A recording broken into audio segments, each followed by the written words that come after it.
जय गुरुदेव, जय महाकाल। आज मित्रों मैं फालिस के विषय में कुछ जानकारी देना चाहता हूँ। और फालिस में जहाँ तक समझता हूँ कि फालिस एक ऐसी बीमारी है जो बहुत ऐसे मरीज़ देखे हैं मैंने जिनकी कुछ तो फ़ायदा मिल जाता है फालिस में, फालिस लकवा जो बोलते हैं, और ज़्यादातर थोड़ा बहुत तो कवर हो जाता है लकवा और फालिस की बीमारी, लेकिन ज़्यादातर कवर नहीं हो पाती है। तो मेरा व्यक्तिगत का जो खुद का मानना है, और जितने मैंने लोगों को देखा है आज तक अपने आसपास में मैंने बहुत लोगों को देखा है, और फालिस जो बीमारी होती है, लकवा जो बीमारी होती है, मेरा मानना ऐसा है कि ये संबंध, इस बीमारी का संबंध जो है वो पाप कर्म से है। और बहुत अच्छी तरीके से जानता हूँ मैं इस बीमारी को, क्योंकि मैंने बहुत लोग अपने आसपास में देखे हैं। और मैं उन लोगों के व्यक्तियों की जब कर्मों की तुलना करता हूँ तो उनमें कहीं ना कहीं, क्योंकि मैं एक साधक हूँ और मैं पाप कर्म को और सामान्य कर्म को और ऐसे बहुत से कर्मों को जानता हूँ, बहुत से कर्मों को समझता हूँ, क्योंकि साधना के बलबूते हमें बहुत सी चीज़ें ऐसी जानकारी में आती हैं और बहुत से कर्म नियम जो हमें हमारे गुरु लोग जो बताते हैं, तो वह लोग इन चीज़ों को समझाते हैं और इन चीज़ों को बताते हैं हमें कि बहुत सी ऐसी चीज़ें होती हैं, बहुत सी ऐसी तकलीफ़ें होती हैं और बहुत सी ऐसी हमारे जीवन में समस्याएं होती हैं जो हमें पाप कर्म से संबंध जिनका होता है, सीधा संबंध पाप कर्म से होता है।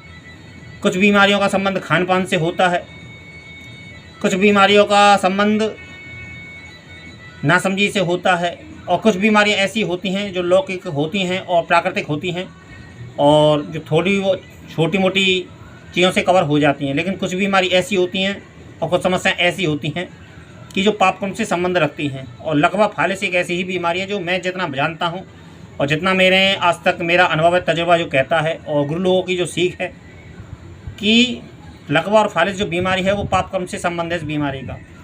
और जितना भी देखा गया है अभी तक, बहुत जो हल्की फुल्की बीमारी होती है लकवा फालिस की, जो हल्का फुल्की, वो तो कवर हो जाती है। लेकिन अगर भारी भरकम अगर लकवा फालिस की बीमारी व्यक्ति के शरीर में जगह बना ले अपनी, तो वो थोड़ी बहुत तो कवर हो जाती है, लेकिन पूरी कवर नहीं हो पाती है। तो इस विषय में मैं जहाँ तक दवाओं की बात करें तो देखो, मेडिकल के पास में तो इस चीज़ का ज़्यादा असर नहीं है, मेडिकल के पास में इन चीज़ों का ज़्यादा लाभ नहीं है और ज़्यादा इसके पास में उपचार भी नहीं है। थोड़ा बहुत कवर कर देते हैं मेडिकल और जो डॉक्टर जो लोग हैं वो कवर कर लेते हैं, लेकिन ज़्यादा कवर नहीं कर पाते हैं, पूरा फेस नहीं कर पाते हैं उस व्यक्ति को। और मेरा ऐसा मानना है कि ऐसे व्यक्ति को यदि जीवन में इस बीमारी से मुक्त होना है तो जो साधक लोग होते हैं उन लोगों के संपर्क में आना चाहिए। और डॉक्टरों के पास में इस बीमारी का इलाज नहीं है। जहाँ तक मेरा अपना अनुभव है, छोटी मोटी हल्की फुल्की बीमारी है तो कवर हो सकती है डॉक्टरों से, लेकिन अगर भारी भरकम समस्या है इस रोग की तो जीवन में मेरा विश्वास जो कहता, तजुर्बा जो कहता है, उन लोगों को सबसे पहले अपने पाप कर्म को नष्ट करने पे ध्यान देना चाहिए। और पाप कर्म को नष्ट करने के लिए और रोग निवृत्ति ऐसे मंत्र होते हैं अनेक देवी देवताओं के, जिनसे हमें लाभ मिलता है। तो यदि उन लोगों को, वो लोग उन चीज़ों का सहारा लेंगे और ऐसे व्यक्ति का सहारा लेंगे जो साधक होते हैं और जो पूजा पाठ करते हैं। और एक बात और मैं बता दूं विशेष, कि पूजा पाठ से संबंध व्यक्ति का कोई संबंध नहीं है इस बात से, क्योंकि जीवन में बहुत लोग पूजा पाठ करते हैं, लेकिन संबंध होता है हमारे जीवन में सुख दुख का संबंध जो होता है वो होता है हमारे कर्मों से। पूजा पाठ का एक अलग फल होता है, उसको परमात्मा कैसे डिसाइड करता है, कैसे तुमको उसका लाभ पहुंचाता है, वो एक अलग चीज़ है। लेकिन पाप कर्म का संबंध सीधा इंसान के सुख दुख से इफेक्ट रखता है और सीधा संबंध जुड़ा हुआ रहता है। और मैं यही कहना चाहूँगा अपने इस वीडियो में कि इस बीमारी से अगर निजात पानी है और जल्दी से जल्दी निजात पानी है तो किसी साधक के संपर्क में आए, अच्छे साधक के संपर्क में।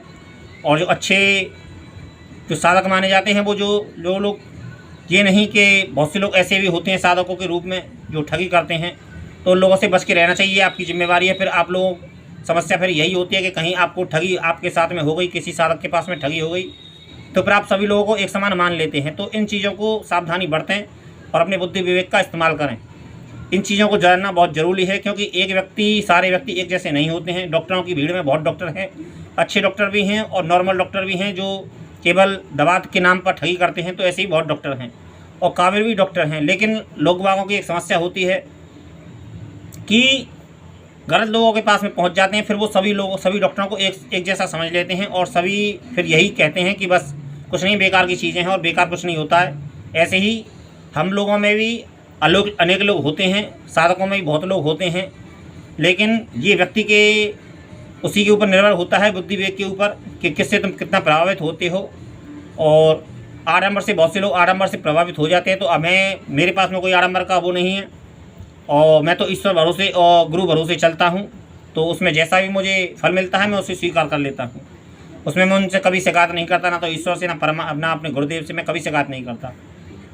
तो मैं यही कहना चाहूँगा कि इस चीज़ के जितने भी मरीज़ हैं वो लोग ऐसे लोगों के संपर्क में आएँ जो साधक लोग हैं और अच्छे साधक हैं, उनसे कुछ विचार विमर्श करें। और पाप कर्म की निवृत्ति हो तो आपका ये कर्म नष्ट हो सकता है और ये आपकी बीमारी समाप्त हो सकती है। लेकिन इस चीज़ को, यदि पाप जब तक कर्म नष्ट नहीं होगा तब तक ये बीमारी नष्ट नहीं होगी। तो इन चीज़ों के लिए समझना बहुत ज़रूरी है। और मैं भी वैसे इस चीज़ का जानकार हूँ और मैं भी अपनी तरफ से उपाय देता हूँ और दवा वगैरह देता हूँ। यदि आप लोगों के समझ में आए तो संपर्क कीजिए मुझसे, आपकी मर्जी है। और यदि आप ज़्यादा संकोच करेंगे तो इसमें आपका ही घाटा है, क्योंकि शक करना, हर व्यक्ति पे शक करना ठीक नहीं होता है। और कहीं कहीं हमें विश्वास को आगे रख के कुछ लोगों की चीज़ों को आजमाना चाहिए, और कुछ चीज़ों को ऐसी होती हैं जिनको आजमाने से हमें लाभ मिलता है। तो मैं यही कहना चाहूँगा कि लकवा फालिस की जिस किसी भाई को बीमारी हो तो संपर्क करें।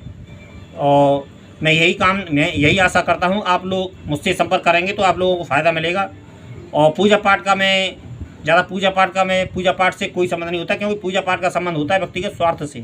क्योंकि बहुत से लोग पूजा पाठ पे बहुत घमंड करते हैं कि हम बहुत पूजा पाठ करते हैं। तो एक बात और मैं बता दूं कि पूजा पाठ करने वाले व्यक्ति घमंडी होते हैं, और दूसरी बात वो यह समझते हैं कि हम बहुत बड़ा तीर चला रहे हैं या फिर बहुत बड़ा एहसान करते हैं परमात्मा पर या फिर जगत पर या फिर अन्य लोगों पर। तो इस विषय में मैं यही कहूँगा कि जो ज़्यादा पूजा पाठ करते हैं और जो घमंड रखते हैं या फिर अहंकार करते हैं कि हम बहुत पूजा पाठ करते हैं, तो पूजा पाठ का संबंध सीधा सा व्यक्ति के स्वार्थ से होता है।